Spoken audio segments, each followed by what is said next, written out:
গাজায় ইসরায়েলি বাহিনীর চলমান হত্যাকাণ্ড ও মানবাধিকার লঙ্ঘনের প্রতিবাদে ঢাকা বিশ্ববিদ্যালয়ের রাজু ভাস্কর্যের পাদদেশে বিক্ষোভ সমাবেশের আয়োজন করে বাংলাদেশ জাতীয়তাবাদী ছাত্রদল।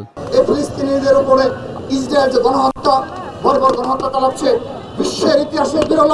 বিক্ষোভ সমাবেশে অংশ নিয়ে বিশ্বের মোড়লদের নির্যাতিত গাজার মুসলমানদের পাশে দাঁড়ানোর আহ্বান জানিয়েছেন বিএনপির স্থায়ী কমিটির সদস্য সালাহউদ্দিন আহমেদ।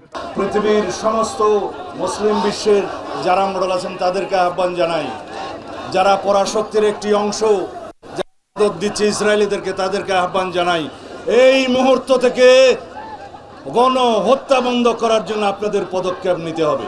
জাতিসংঘের ভূমিকা প্রশ্নবিদ্ধ, কিন্তু ইসরায়েলিরা কখনো জাতিসংঘের কোনো রেজলিউশনের প্রতি সম্মান দেখায়নি। এ সময় বিএনপির ছাত্র বিষয়ক সম্পাদক রকিবুল ইসলাম বকুল বলেন, গাজায় 60,000 মানুষকে নির্বিচারে হত্যা করা হলেও এখন পর্যন্ত কোনো ব্যবস্থা নেয়নি জাতিসংঘ।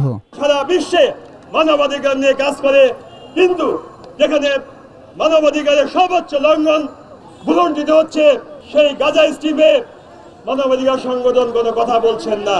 অন্যদিকে জাতীয় প্রেস ক্লাবের সামনে এক সমাবেশে সারা বিশ্বের মুসলমানদের এক হওয়ার আহ্বান জানিয়েছেন বিএনপির ভাইস চেয়ারম্যান শামসুজ্জামান দুদু। মধ্যপ্রাচ্যের বিভিন্ন দেশ কার্যকর ভূমিকা না নিয়ে কিছুটা নীরবতারই পালন করেছে। ইসলামী জাতির অতীতের যে লড়াইয়ের ইতিহাস সেটাকে ধারণ করে এই মানবতার সপক্ষে আমাদের দাঁড়াতে হবে। এই মানবতা রক্ষা যদি আমরা না করতে পারি, তাহলে ইসলামকে রক্ষা করা, আমাদের নবী করিম সাল্লাল্লাহু আলাইহি ওয়াসাল্লামের প্রতি আমাদের যে শ্রদ্ধা ভালোবাসা সেটা প্রশ্নের মধ্যে পড়ে যাবে। ইলিয়াস মাদবর, মাই টিভি, ঢাকা। আমাদের আনোয়ার রায়, খোকন সহ